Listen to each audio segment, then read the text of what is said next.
Bonjour tout le monde et bienvenue à ce deuxième épisode du Seb Show dédié à la 22e saison de Big Brother All-Star. J'espère que vous allez bien.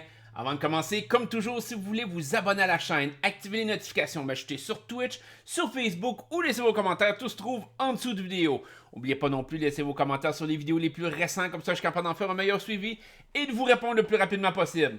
J'ai réussi à le faire pour le premier épisode de Big Brother. J'ai pas réussi à le faire encore pour Survivor, mais je vais m'y mettre, je vous le promets.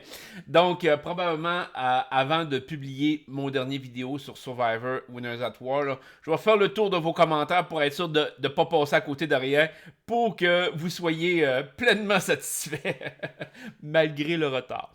Donc, aujourd'hui, ma première pensée, du moins la semaine passée, était de résumer un peu les 2 premières semaines, de parler un peu des stratégies des joueurs, de parler un peu de ce qui se passe. Et je vais être franc avec vous. Cette année, Big Brother, il est plate.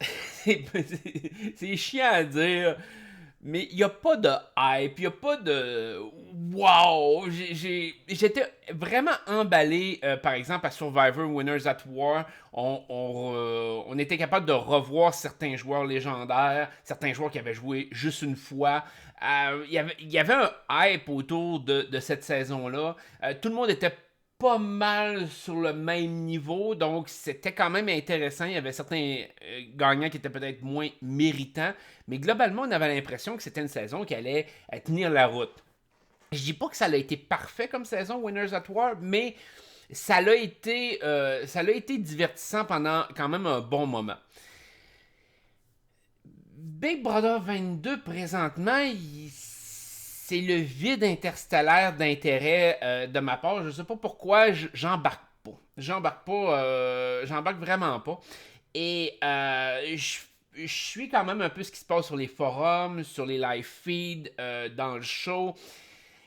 Et aujourd'hui, je veux vous exprimer peut-être, parce qu'il y a beaucoup de gens qui m'ont écrit, qui m'ont dit pourquoi que, il me semble que le show il est plate. Pourquoi que on dirait qu'il y a de quoi qui fonctionne pas. Puis je veux vous expliquer, en tout cas de mon analyse, pourquoi ça fonctionne pas dans un All-Star qui est censé être un degré supérieur, qui est censé emmener comment je pourrais vous dire ça, donc un gameplay, une façon de jouer bien meilleure.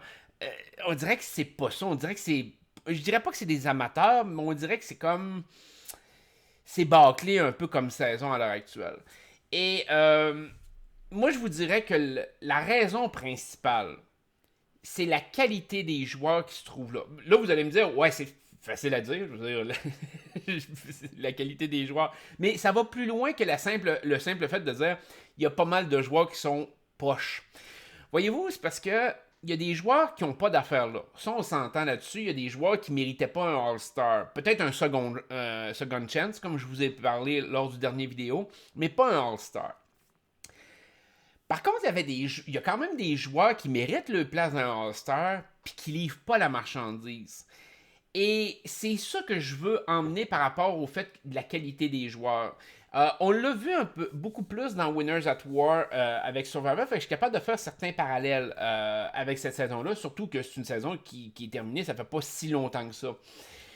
Le problème qui survient, c'est que lorsque vous avez des joueurs de moindre qualité, il vous en faut pas beaucoup. C'est d'ailleurs la raison pourquoi Big Brother 7 a été une saison aussi folle et aussi divertissante. C'est parce qu'il y avait vraiment pas beaucoup de joueurs qui étaient pas du niveau, du calibre All-Star. En mon sens, moi j'ai toujours dit que les 2 joueurs qui méritaient peut-être pas d'être là, c'était Mike et Erika. Il y a des gens qui incluent aussi George, Chicken George, dans ça. Pour moi, Chicken George était pas un joueur qui ne méritait pas sa place d'un All-Star. C'est-à-dire que dans sa saison d'origine, la saison 1, Chicken George était le personnage qui a le plus marqué sa saison. Malgré tout. Je veux dire, c'était une saison quand même assez plate. Lui et Eddie McGee, qui avait été le gagnant, c'était les 2 joueurs qui avaient ressorti le plus à Big Brother 1. La preuve, quand je suis arrivé dans le All-Star et qu'il y avait eu le premier All-Star et qu'il y avait eu des rumeurs que quelqu'un allait être cherché, allait être pris probablement pour de la saison de Big Brother 1, dans ma tête, c'était comme, il faut qu'il cherche Eddie McGee ou Chicken George. Pas le choix, c'est un des 2. La saison 1 était beaucoup plus plate, n'était pas stratégique, il n'y avait pas d'éléments d'élimination intense. Malgré tout, la stratégie de Chicken George a été un peu présente dans une saison qui n'était pas censée avoir de stratégie. Donc, Chicken George méritait sa place. Fait que c'est pour ça que dans le premier All-Star, je reviens toujours avec le concept de dire il y en avait deux qui méritaient vraiment pas d'être là, c'était Erika et Mike. Erika, en forçant, peut-être, elle avait quand même été une joueuse semi-importante dans sa saison, mais Mike méritait pas sa place d'être là. Il était là purement parce que Dr. Will l'avait exigé. On s'entend, sinon il n'y avait pas sa place là. Bref, malgré qu'il y avait eu juste deux joueurs, en mon sens, qui n'avaient pas leur place dans un All-Star, ça l'a terni malgré tout l'image du premier All-Star parce que c'est les deux personnes qui ont été en finale. Et ça l'a comme jeté un genre de... un genre de mini ressentiment face au premier All-Star. Ça a été une super belle saison jusqu'au dernier épisode, mettons. On va se le dire comme ça. Fait que ça fait en sorte que après ça a découragé un peu Big Brother d'aller dans cette direction-là. Et c'est pour ça que finalement, ils n'ont jamais remis un All-Star jusqu'à cette saison-ci. Ils ont fait des saisons avec d'autres gagnants. Comme je vous disais, en mon sens, l'autre saison de All-Star qu'ils auraient dû mettre, c'était la saison 14, où ce qu'il y avait le cast pour vraiment faire un vrai All-Star. Ils l'ont pas fait. Je trouve ça dommage, mais bon, ça arrive. Et là, le problème, c'est qu'à la saison 22, on se serait attendu qu'il y aurait eu un bassin de joueurs extraordinaire. Je veux dire, vous avez un bassin qui était beaucoup plus grand que Big Brother 7. Vous avez un bassin sur 14 saisons que vous êtes capable d'aller chercher les meilleurs de chaque saison. Et ils n'ont pas été capables de le faire. Pour des raisons des fois que c'est pas de leur faute. Je comprends que CBS a eu la situation du COVID à gérer, tous les tests, bon, toutes les qu'on veuille ou non, les réalités de la vie. On prenait comme Rachel Riley qui malheureusement était enceinte ou des choses qui venait d'accoucher, je pense, ou des choses comme ça. Bon, ça arrive. Mais le problème, c'est que là, le cast est vraiment trop faible. Et le problème d'un cast trop faible, c'est que premièrement, vous avez des joueurs qui n'ont pas d'affaires là, qui sont plates de nature. Et là, vos joueurs de milieu de plateau ont comme pas tant à gagner à éliminer la majorité des joueurs. C'est-à-dire que, et puis là, je vais faire un parallèle. Quand vous avez à Winners at War, Denise qui décide de faire un gros move contre Sandra, puis de blindsider Sandra avec deux idoles, ben c'est le genre de move qu'un joueur de milieu de plateau va peut-être se permettre de faire parce que devant lui, il y a une légende. Et cette légende-là est importante et d'être la personne qui est responsable de l'élimination de cette légende-là peut te donner un hype en arrière de toi, peut te donner un élan, soit vers la victoire, soit au moins d'une présence qui va rester dans l'imaginaire des gens. Donc, d'arriver de faire un move comme ça, faire en sorte de dire, écoute, j'ai fait un gros move, j'ai fait un move contre une légende, la légende ne l'a même pas vu venir, boum, je suis heureux, tu sais, je veux dire, il y a déjà quelque chose d'accompli. C'est divertissant pour nous, et comme satisfaction personnelle en tant que joueur, ben c'est très satisfaisant. Et là, malheureusement, les joueurs de milieu de plateau ont aucun vrai joueur contre qui aller ou contre qui faire des moves comme ça. Ils ont soit des joueurs un peu plus forts que eux ou beaucoup plus faibles que eux. Donc, ils sont comme dans une zone tampon de faire comme pourquoi je risquerais de faire un move contre un joueur dont je me contrefous? Je vais juste laisser ça aller. Tu sais, je vais voir, je vais m'adapter face aux situations, puis je vais prendre mon air d'aller. Et là, ben, vous avez des stratégies aussi divergentes par rapport à ça. La stratégie de Tony, d'ailleurs, dans Winners at War, est le meilleur exemple. Vous avez des très grosses légendes qui, dans une situation d'un All-Star, où on peut remonter à la saison 7, Janelle avec Howie, Kaser et James, qui sont arrivés et ont dit non, il faut éliminer les joueurs les plus faibles. Parce que si on va avoir une chance de survie jusqu'à la fin, il faut que les joueurs les plus faibles partent tout de suite. Donc, quand vous avez beaucoup de légendes ou beaucoup de gros joueurs, tu peux avoir une stratégie comme ça. Tony, dans Winners at War, lui, sa stratégie était faut que je garde des très gros joueurs, faut que je provoque des moves juste au moment opportun pour arriver et faire en sorte de me donner le crédit nécessaire de gagner, mais en même temps de ne pas me mettre à risque. Sauf que là, vous arrivez dans Big Brother 22 et cette stratégie-là non plus est comme pas effective. Il n'y a pas grand joueur d'importance. Et on l'a vu un peu dans les 2 premières semaines. Tout le monde va contre Janelle et Kaiser à cause que c'est quasiment les seules légendes du groupe. Je veux dire, il n'y a pas de Derek, il n'y a pas de Dan, même on pourrait dire il n'y a pas de Jeff, si on baisse dramatiquement la coche, on s'entend, ou de Jesse, ou des choses comme ça.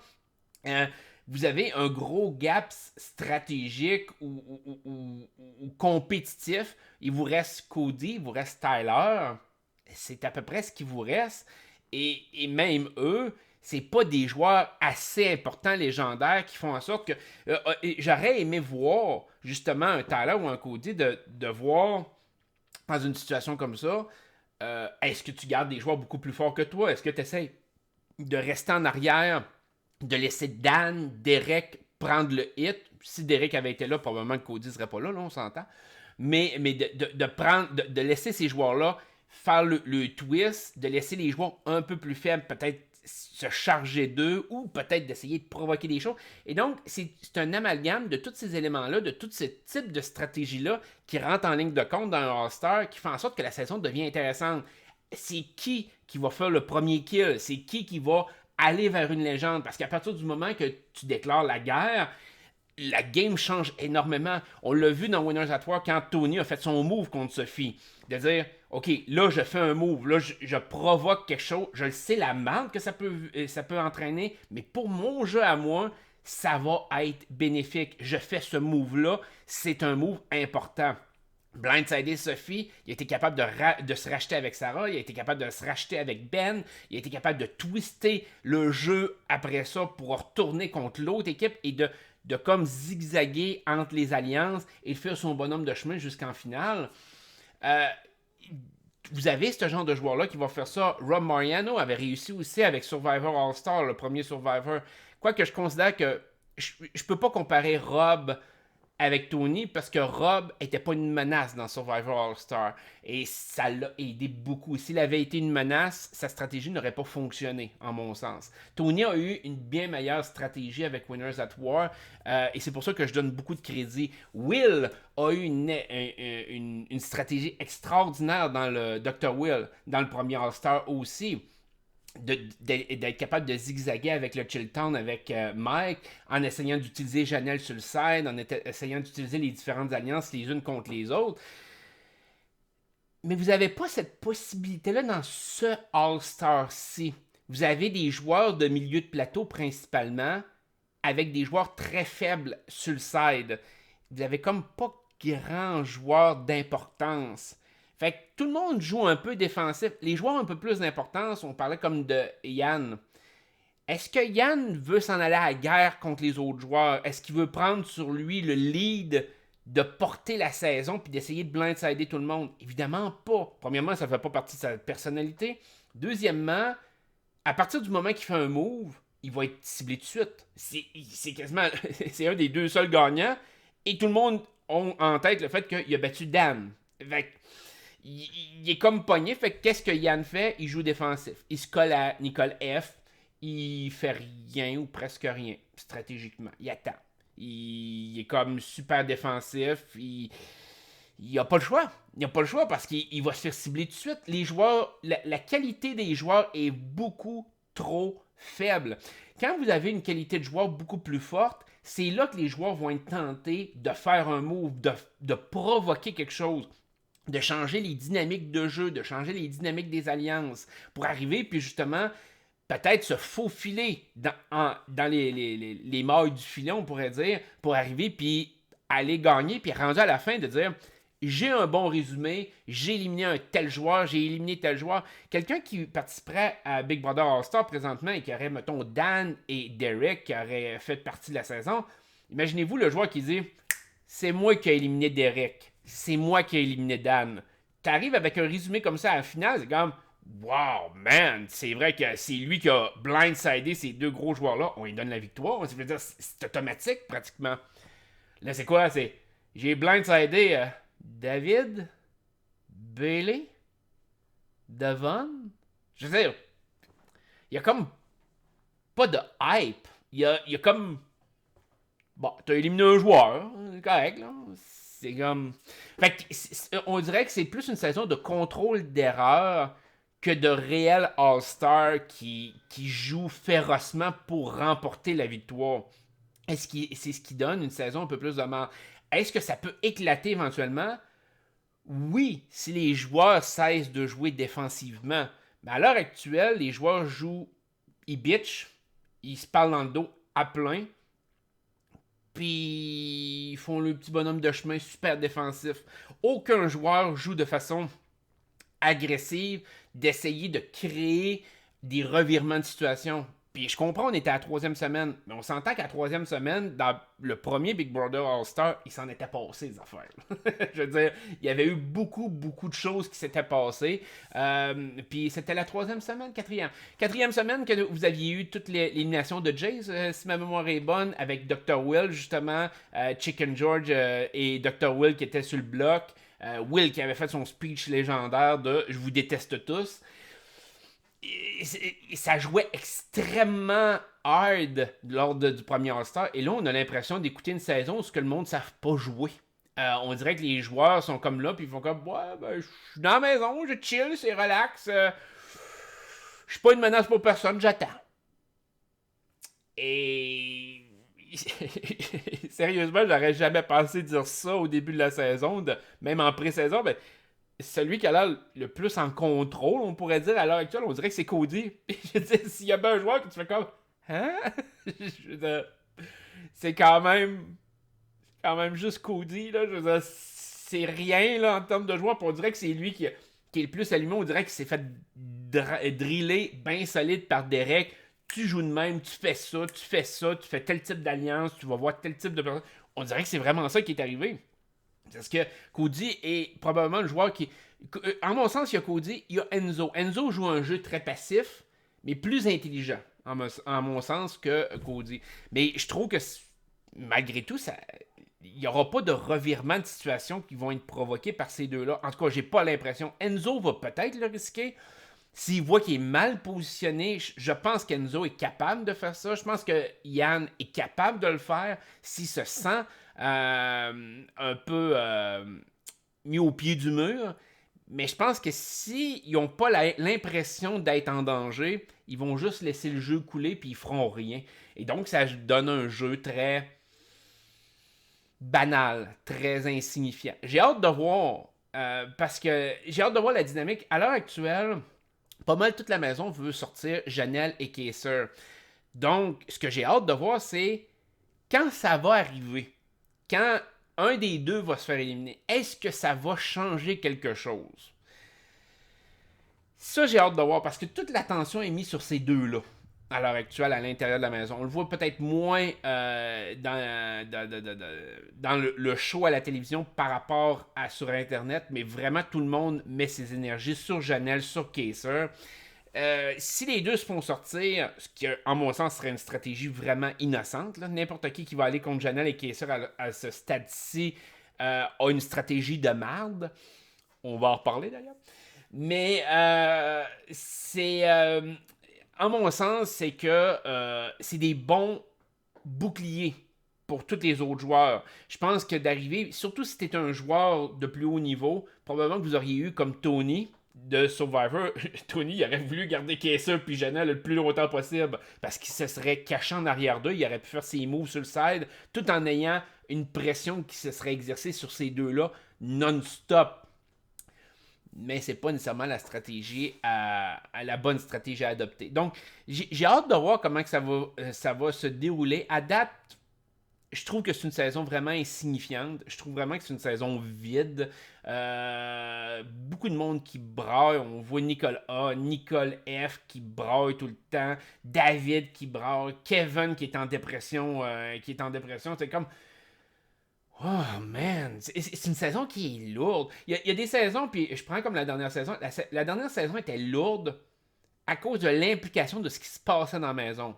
Racisme, harcèlement, qu'il y avait vraiment du bullying qui se faisait intense.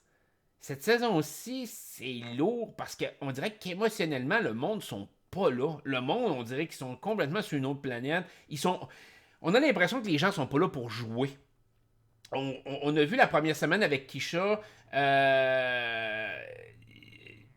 puis Kevin, c'est comme, on dirait que ni un ni l'autre, ça ils tentaient d'être là. Je veux dire, ils n'ont pas tant essayé de faire un revirement de situation, que le veto soit joué, que de ne pas être éliminé. On dirait qu'ils ont comme fait, ouais, on a gagné, je pense que c'est 40 000 qu'ils lui donnent. Ouais, on a gagné notre 40 000 correct, on peut s'en aller, y a pas de problème. Ah, je reste, bon, ok, je vais rester, mais j'ai gagné mon 40 000 je peux partir, y a pas de problème. Ça donne ce feeling-là, puis c'est un feeling un peu de merde. Je pense que si les joueurs avaient été d'un degré supérieur, là, on aurait eu vraiment une grosse compétition parce que, justement, c'est une question d'orgueil. Le fait d'éliminer un joueur comme David, Bailey ou des choses comme ça, ça donne aucun mérite, ça flatte pas l'ego. Tandis que quand tu joues contre des joueurs comme Dan, Derek, mettons même Jackson, même, on va prendre d'autres types d'exemples. Paul aurait été là. Même si c'est un mauvais joueur, c'est un joueur qui, dans l'histoire de Big Brother, a laissé sa marque. Donc, d'aller contre des joueurs comme ça, puis de dire, OK, je le down, là, je le clenche, je l'élimine, ben, ça apporte au minimum une satisfaction sur l'ego d'être celui qui l'a éliminé. Puis ça, on en aurait probablement eu où de se venger. Parce qu'il y a des joueurs qui veulent se venger de joueurs comme ça aussi. Sauf que, bon, à l'heure actuelle, c'est comme... C'est pas vraiment ce qui se passe. Fait que... On fait avec la saison. Fait que ça a été le premier point qu'on m'a emmené beaucoup en privé. On m'en a pas parlé vraiment publiquement, mais il y a beaucoup de gens qui disaient « Ouais, tu trouves-tu vraiment la saison intéressante? Tu trouves-tu... » Puis, nous autres, on la trouve plate, puis... Je suis d'accord. Moi, je la trouve extrêmement plate, sincèrement. Bizarrement, je préférais la saison passée, qui était beaucoup plus controversée, et qui était beaucoup plus négative, malgré tout, parce qu'on avait... On a toujours l'impression de dire, on espère que ça va...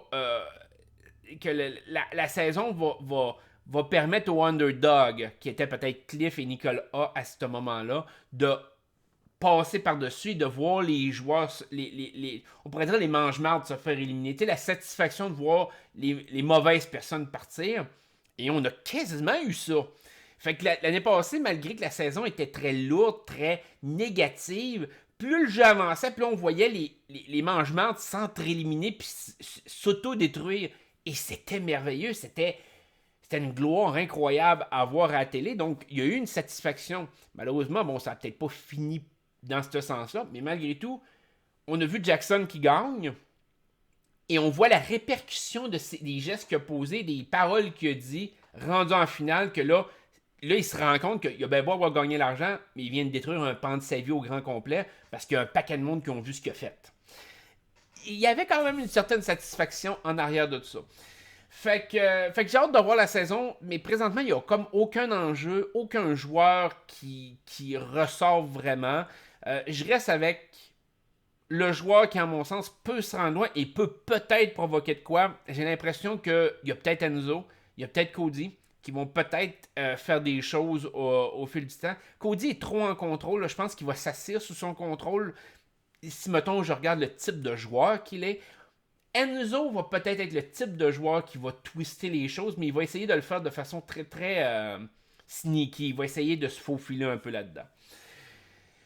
Mon deuxième point, et ça c'est un gros point, j'espère que je dépasserai pas trop mon temps, je voulais parler juste une trentaine de minutes, mais finalement je suis déjà à 24. Mon très gros point, parce qu'il y a beaucoup de gens qui m'ont écrit. D'ailleurs, sur mon mur Facebook, il y a eu. Bon, vous avez été deux, je pense, à écrire là-dessus, mais j'ai eu plusieurs personnes qui m'ont écrit en privé. Tyler. Là, j'ai plusieurs personnes, dont mon cher ami John, qui apprécient énormément Tyler, qui disent que c'est un très bon joueur, qu'il mérite, il mérite sa place et tout. Et je suis d'accord avec le fait qu'il mérite sa place dans un All-Star. Ça, j'enlève pas ça. Mais Tyler est un très mauvais joueur. je vois pas où est-ce que les gens voient que Tyler est un bon joueur. Puis les gens associent beaucoup le fait de dire ah, mais c'est quand il a commencé à tomber amoureux d'Angela qu'il a commencé à mal jouer. Je suis pas d'accord. Il a commencé à mal jouer bien avant d'arriver puis d'être charmé par Angela. Parce que malheureusement, je vais vous expliquer plusieurs concepts qui font en sorte qu'un joueur est bon versus un joueur qui est pas bon. Puis on s'entend qu'il est bon compétitivement parlant. Il est bon quand même stratégiquement. Il a une bonne stratégie pour finir deuxième. Il a une excellente stratégie pour finir deuxième. Il n'y a pas une bonne stratégie pour gagner. Et c'est ça que je veux mixer là-dedans. Puis la preuve a été de sa première saison. Il ne l'a pas gagné à cause que sa stratégie était bonne pour se rendre à la fin, mais pas bonne pour remporter la victoire. Et premièrement, en mon sens, un grand gagnant ne doit pas ou doit le moins possible gagner de compétition. C'est-à-dire que le gagnant en tant que tel doit être capable de se faufiler par sa stratégie le plus possible, d'arriver de survivre aux éliminations, de survivre aux choses et de provoquer l'élimination des autres sans pour autant avoir le pouvoir. Toujours mettre le sang sur les mains de quelqu'un d'autre pour ensuite arriver en finale et être capable de dire écoute, c'est lui qui a pris toute la merde, c'est lui qui a pris toute la pression à côté de moi, la personne qui est assise à côté de moi, mais c'est moi qui l'ai contrôlé tout le long. C'est lui l'épais, moi j'ai pas eu besoin de rien faire, de me forcer le cul ou quoi que ce soit, c'est l'autre qui a tout fait.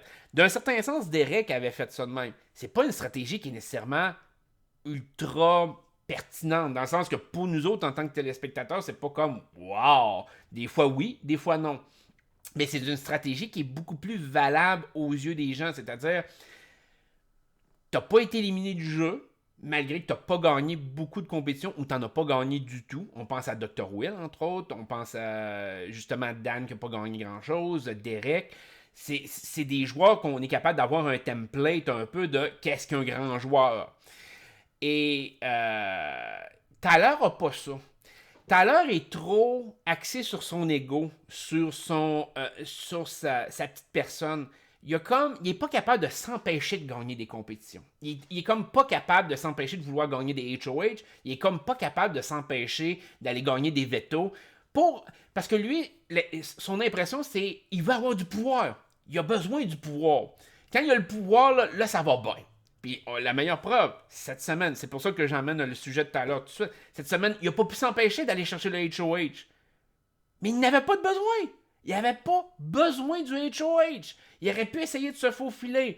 Au lieu de ça, il fait comme non, m'envoie sur le HOH, je me mets une cible dans le dos parce que tout le monde va faire comme ah ouais, c'est vrai, Tyler, il était bon sur le HOH. Ah ouais, c'est vrai que Tyler, il gagnait beaucoup de compétitions. Faudrait peut-être le watcher, faudrait peut-être l'éliminer.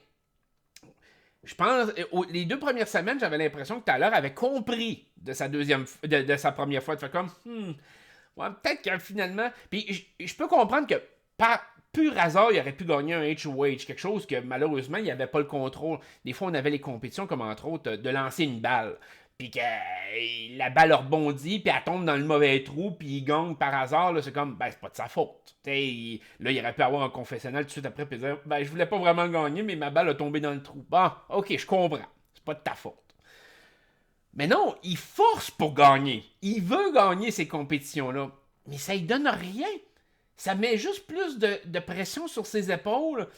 Puis ça fait en sorte que c'est lui qui est obligé de prendre le lead, d'éliminer certains joueurs. Moi, j'ai toujours dit que le premier HOH d'une saison peut être légitime à aller gagner. Pourquoi? Parce que, en étant le premier HOH, ça te donne une marge de manœuvre justement pour des... Vu que tu as une panoplie de joueurs qui sont comme tous les uns écartés des autres, chacun dans leur coin, en tant que premier HOH, tu peux rassembler des alliances, tu peux essayer de forger des choses.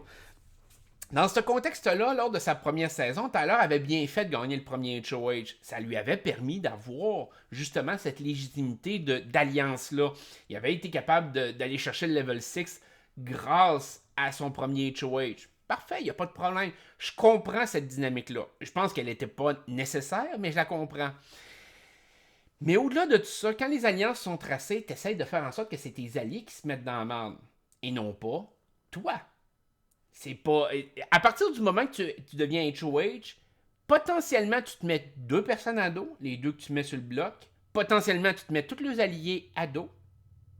Et potentiellement, tu peux peut-être te mettre une troisième personne très à dos si, exemple, le veto est utilisé, puis il faut que tu mettes une troisième personne sur le bloc.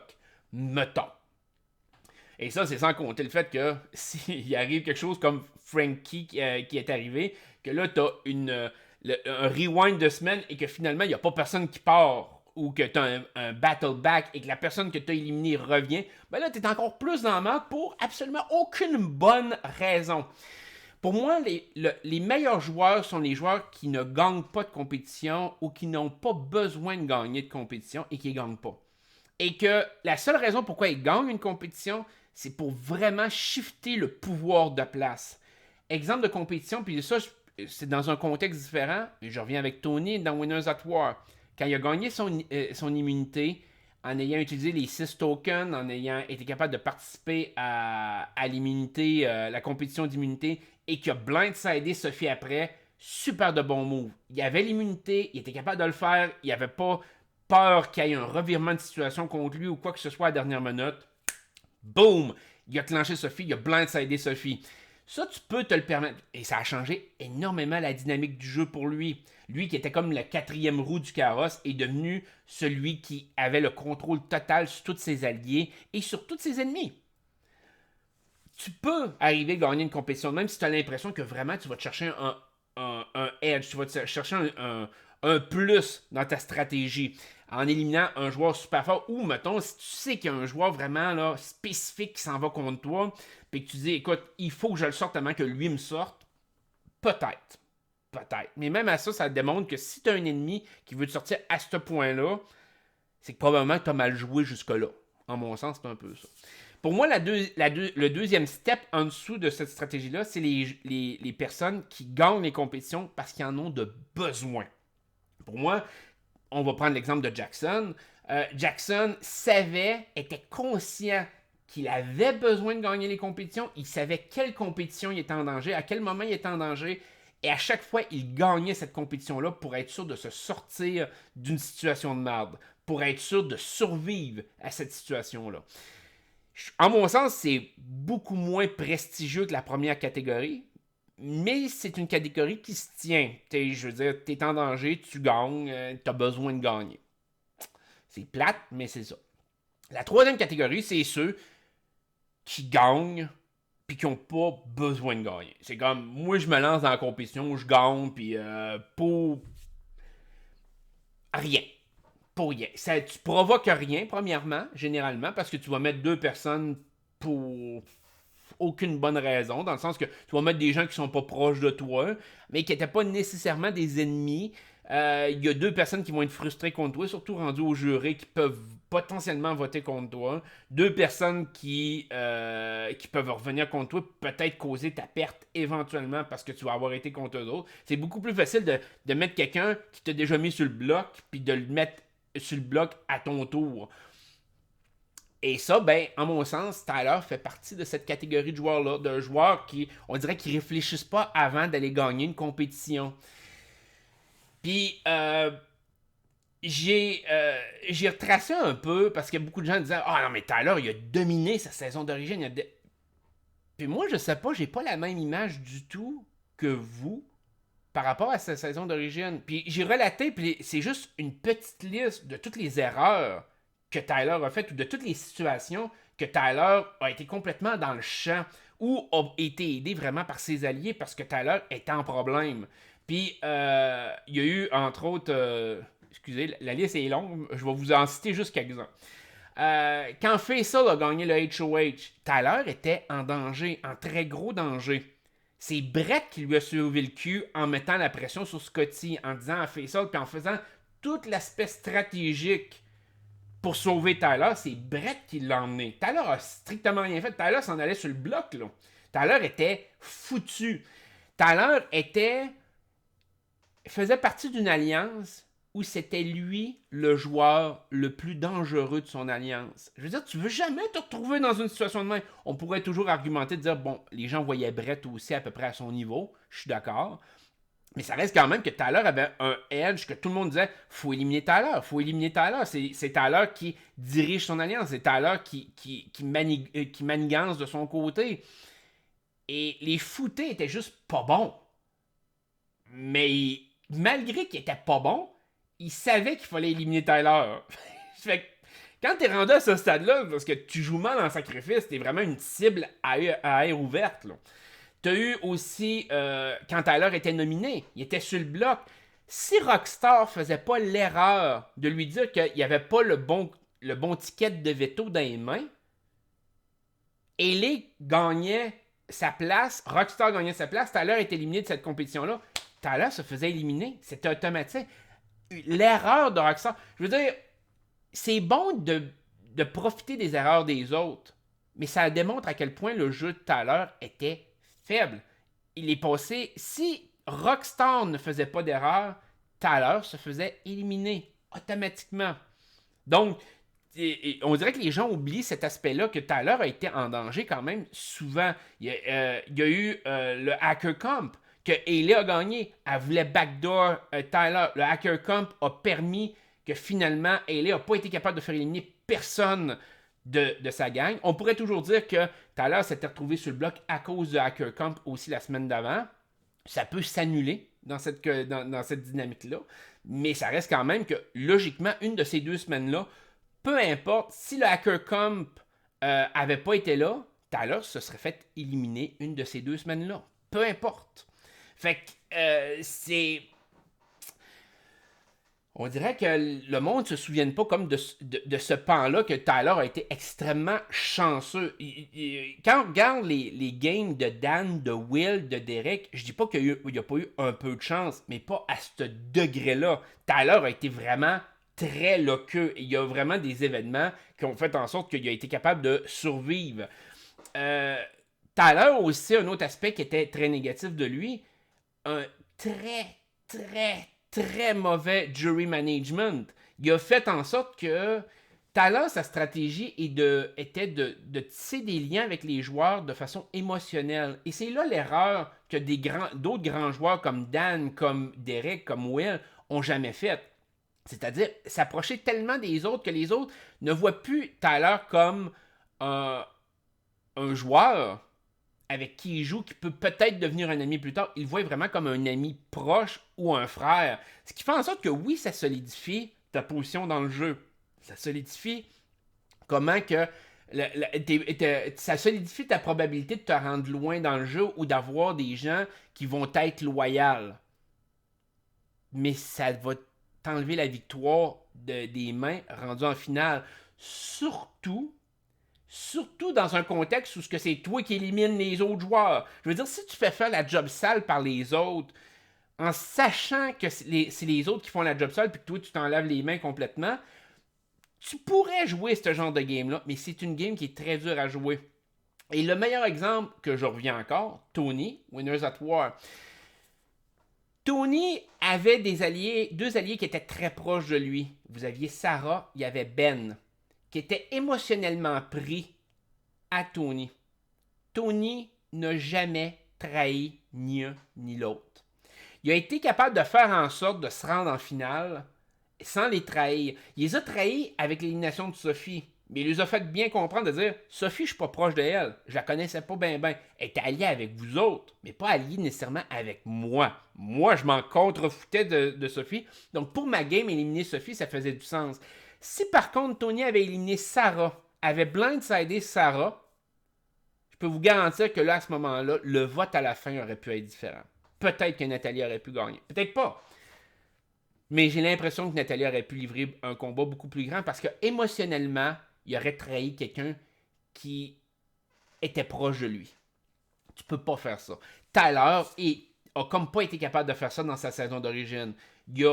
Parce que à partir du moment que tu trahis quelqu'un qui est émotionnellement pris envers toi, la personne ne se sent pas juste trahie. Elle se sent humiliée. Et humiliée devant des millions de téléspectateurs. C'est un sentiment qui est extrêmement dur de passer par-dessus, rendu en finale. C'est un sentiment que, quand tu arrives, tu es dans le jury et que tu subis ça, c'est dur de voter pour la personne pareil. Puis vous l'avez eu, le meilleur exemple, Sam a été un de ces cas-là. Brett aurait pu être un cas comme ça aussi dans sa saison. JC aurait pu être un cas comme ça. Finalement, les gens ont comme... Certains ont dit, oh, on va lui donner notre vote quand même parce qu'il a bien joué. Mais il aurait pu perdre tous ces votes-là super facilement. Puis, en mon sens, il les a gagnés pas nécessairement parce que les gens étaient prêts à voter pour lui de façon aveugle, mais parce que Casey a fait un speech de marde à la fin pour le jury. C'était un speech très banal, c'était pas enlevant, c'était pas un speech qui détruisait la game de Tyler du tout. Fait que de ce côté-là, Tyler a quand même récupéré certains de ces votes-là, mais ça lui a malgré tout pas donné la victoire. Vous avez eu le fait que ça m'a surpris là, je l'ai rajouté sur ma liste, mais Tyler a quand même avoué que son but avait jamais été d'amener Angela en finale lors de sa saison d'origine. Pour lui, dans sa tête, c'était toujours je vais emmener Casey à la fin. Mais c'est donc bien une stratégie de marge. Je sais pas où est-ce que vous voyez qu'il est super intelligent, le gars, là. La seule personne contre qui il pouvait gagner, c'était Angela. Potentiellement. Puis il voulait pas l'emmener à la fin. C'est comme... Je veux dire... C'est même pas un cas de Rob Mariano qui a emmené Amber à la fin du Survivor All-Star. Au moins, à ce moment-là, tu peux te dire... Ben... Rob pensait légitimement avoir vraiment une chance contre Amber.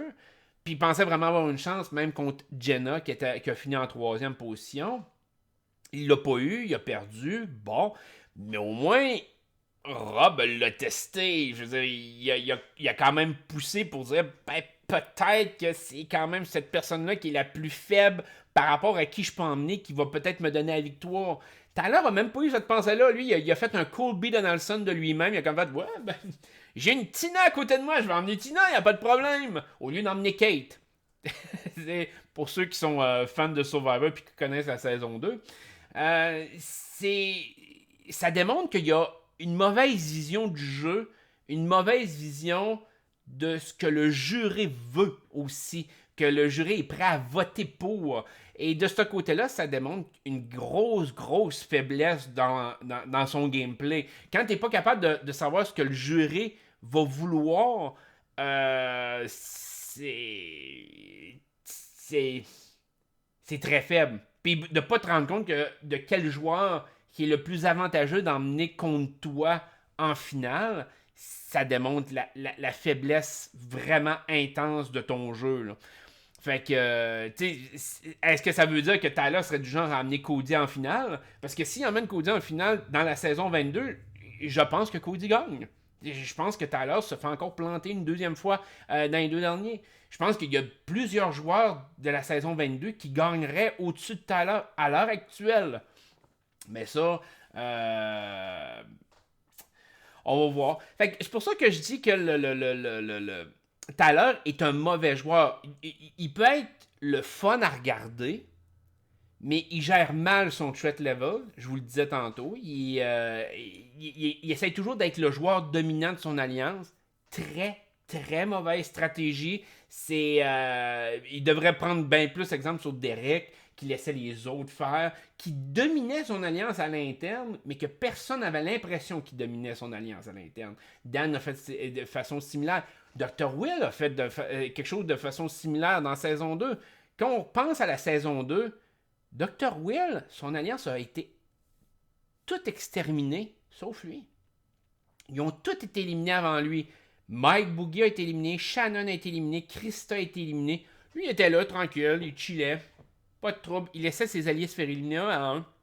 Il n'y avait aucun problème avec ça.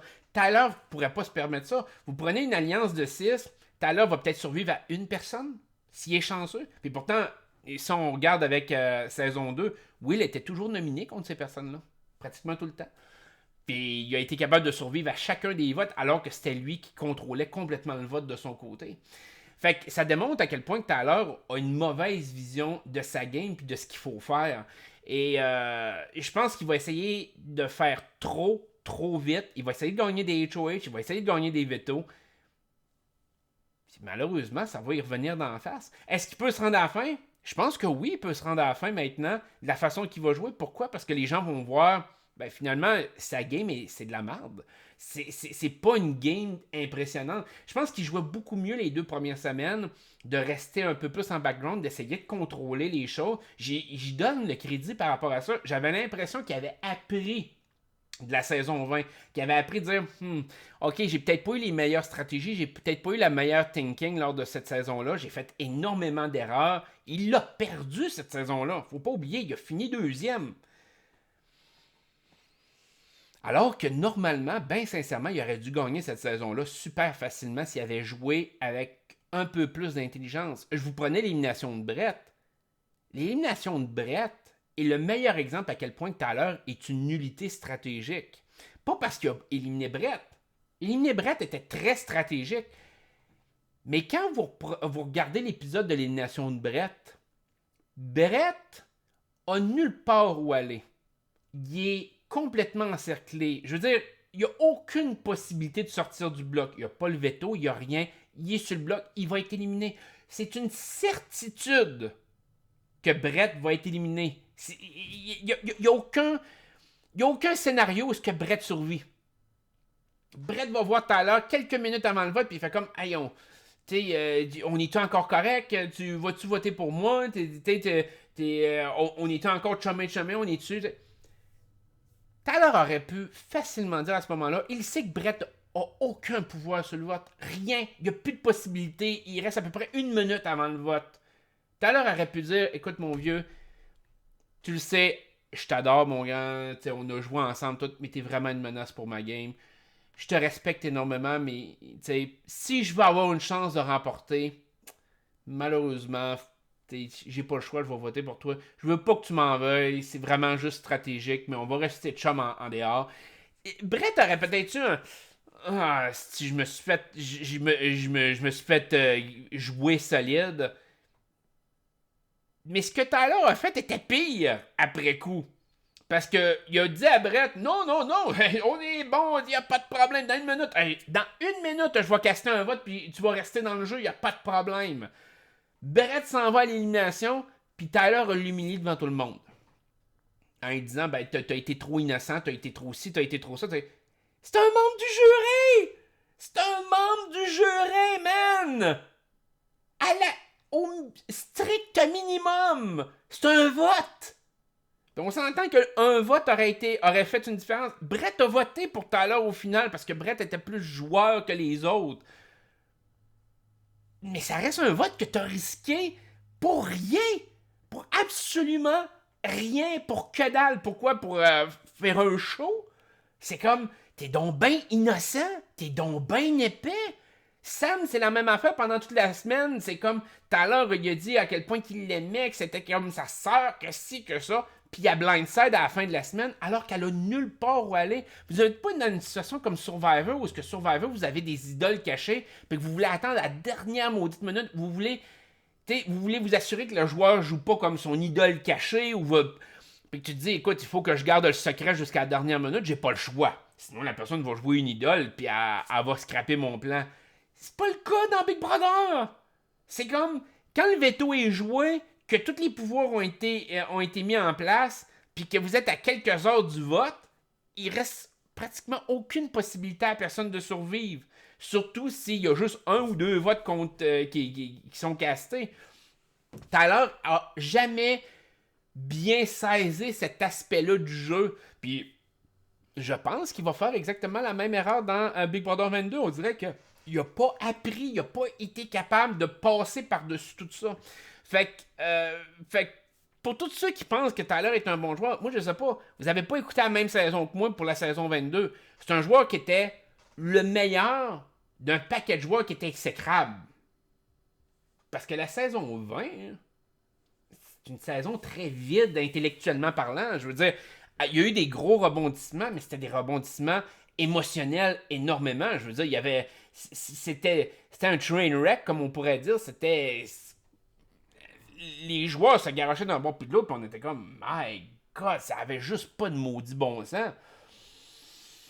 Les joueurs étaient très mauvais dans la saison 20. Tyler a été un bon joueur pour se rendre à la fin dans ce contexte-là, Mais au-delà de ça, puis malgré tout, il n'a même pas été capable de gagner dans une saison exécrable. Je veux dire, avoir été placé contre de bien meilleurs joueurs, je pense que Tyler aurait jamais survécu aussi longtemps.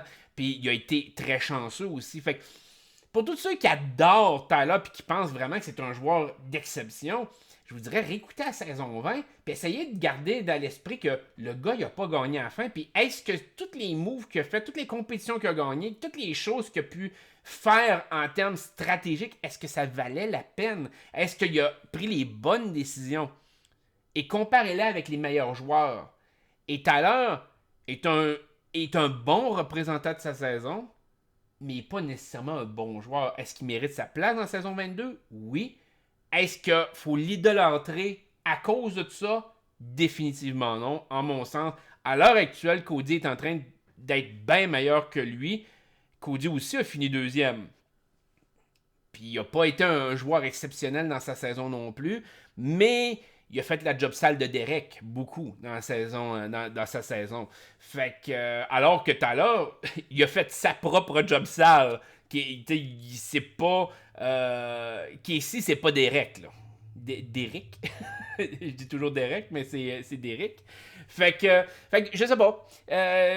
Vous pouvez me partager votre opinion, me dire pourquoi que vous pensez que Tyler est vraiment un très grand joueur pour ceux qui le croient encore. Moi, personnellement, je vois pas ça du tout.